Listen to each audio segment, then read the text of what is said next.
like it survived the night.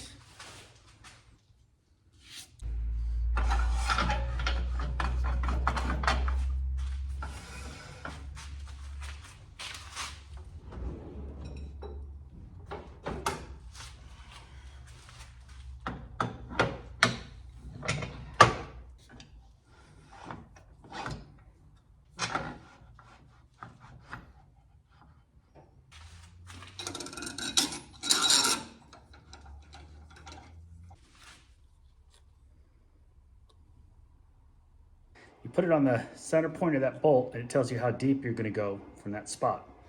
So in this case, I'll be down about 2.5 inches. I'm going to try to clear this knot out here that we're hoping we can save. And then the next one, for the medium knife, give us another idea of where we'll be there. We'll be about our wall thickness from the bottom. It'll be a smaller bowl. So we should have 3 nice bowls out of this one blank here. If we play our cards right, everything goes smoothly. I like to hit the cutter with my little diamond card. It's a little 600 grit card here.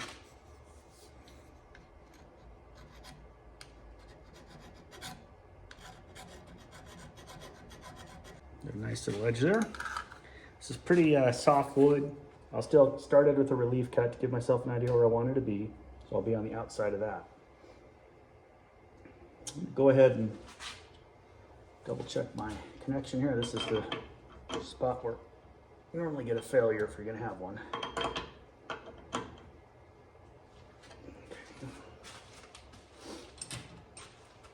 We should just ease it in. A lot of water coming off here. It's going right around 500 RPM.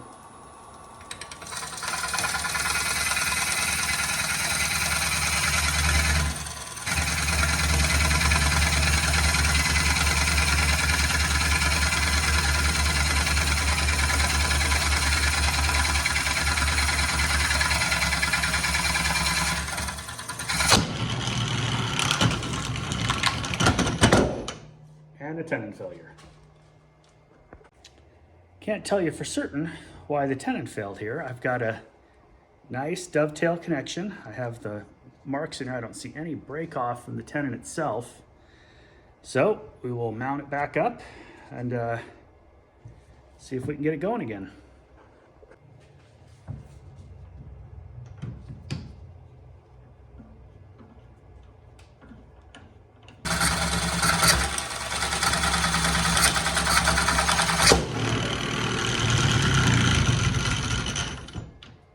That's a twofer.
Should be big enough.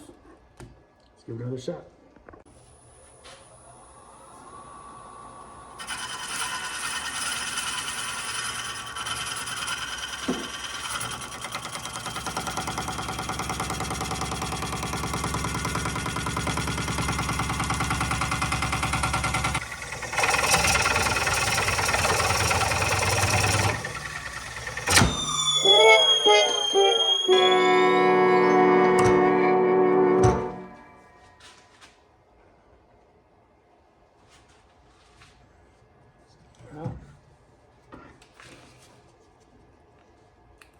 off at a weird spot for that.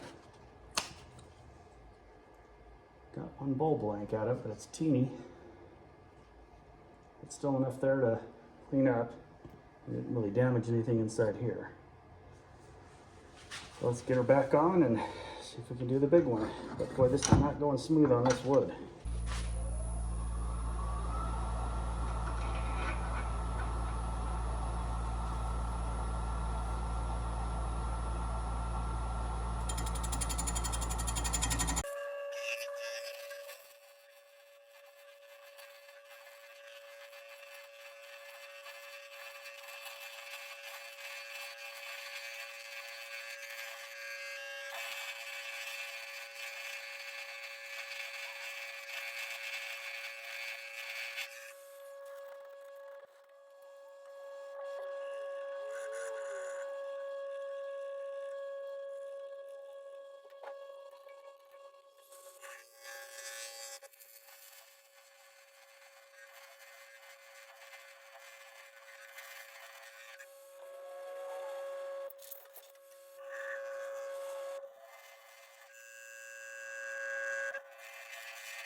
Well, that is an awful lot of work.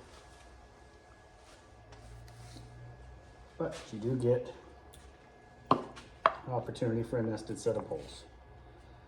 So, I'll let you be the decider if that's a good investment of your time.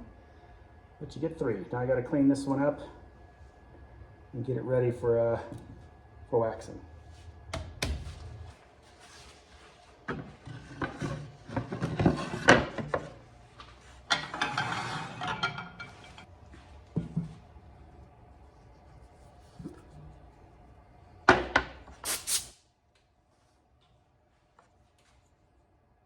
I'm going to coat this with some anchor seal, and hopefully that'll help it dry without any more cracking. There's already some small checks and cracks, that's why I kept spraying water on it, trying to keep it from drying out all the way. There's all sorts of interesting inclusions. We hit some sort of metal object, could have been like a pellet or a 22 or something. Camera wasn't rolling, but caught right on it. And well, there you go. It's a little spot in there, but got the whole thing down just a little bit over an inch. It's a little thinner on the bottom, and then we'll coat it in wax and let it sit for a few months. I'll keep checking the moisture through the wax to see what we're drying out at. Today we're lucky we're at 30% in the shop. Yesterday we were in the low teens and even dropped into single digits for a little while in the afternoon when a wind kicked up. So that's brutal on these trying to dry green blanks. But we will have a nice set of 3 bowls here from this nested set. And it's going to probably take me a bit to get them all dry and put away. But I'm going to go and wax them, sticker them after the wax dries, and then we'll put them up on the upper shelf up there with the rest of the drying blanks. So this is only the 3rd time I've used the bowl saver to try and make a full nested set, and each time I learn something new. It's definitely a little more finicky a tool than I anticipated. Just being honest with you, it's if you don't have the height set just right, if you don't have it, if you don't stop frequently to check, if you're getting a little vibration, if your tenon isn't perfect, or you got a little punky spot in the wood, it'll vibrate and things just shake loose. So I have to stop quite frequently just to make sure everything's staying tight on my lathe, and this thing is rock solid. I very seldom have anything move around or vibrate on me. So I'm a little surprised when I get that much vibration using that tool. Probably a user error is my guess. I've watched Kerry Corney in Australia. He has some great videos and some tips on how to do it. I've tried to implement those by doing the relief cut and a few things. So I need to go back through and watch those videos again. If you have a Bowl Saver Max, he seems to be our resident expert on how to get the most out of it. The guys I normally watch are big on the Bowl Saver from One Way, and I don't know specifically why I chose not to go with the One Way. I went with the Bowl Saver. I even had to wait months to get it when they first came out. It just seemed like it was going to be the next best thing since sliced bread when it comes to bowl coring. But I haven't quite mastered it yet. So probably doing a video showing you me coring something isn't the best, but at least you get an idea of, you know, what to expect and how it works and what kind of trials I go through trying to use that here in my shop. But this maple is got so many different types of figure in it right now. I've got some super plain stuff, some stuff that did not want to be scraped at all. Even a shear scrape just started tearing out some loose grain and a little bit of this end grain. Then there's this big flowing arcing figure. Like there's massive growth rings for a few years on this thing. Must have just had a great couple of years that year. And then this beautiful spalted section over here. And that goes, the spalt goes all the way through all of the bowl blanks. So it should end up with a really nice nested set. If I can get all that spalting to survive, they'll all line up pretty like that. So anyway, that was my project today.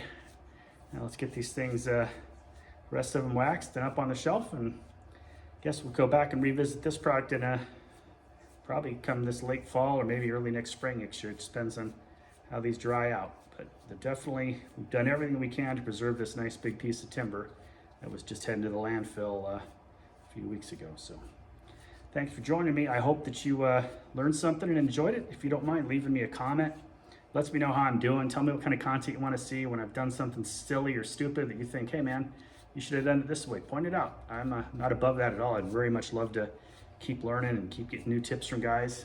It's a community. Just trying to do my part to give back a little bit and enjoy that part of it. You know, all of my mentors, all the guys that I really look up to in turning, share what they've learned and what they've experienced and what they're working on with us in this community on YouTube and other venues at the forums and stuff. And I'd really just want to be part of that. So anyway, again, thanks a lot. Again, if you could subscribe, comment, like, let me know what you like, what you don't like, what I can do to improve. If you have some topics or subjects you'd love to see me cover, or something that I didn't do a good job explaining that you'd like further clarification on, just let me know. I really appreciate it. Until next time, man, thanks for visiting my shop.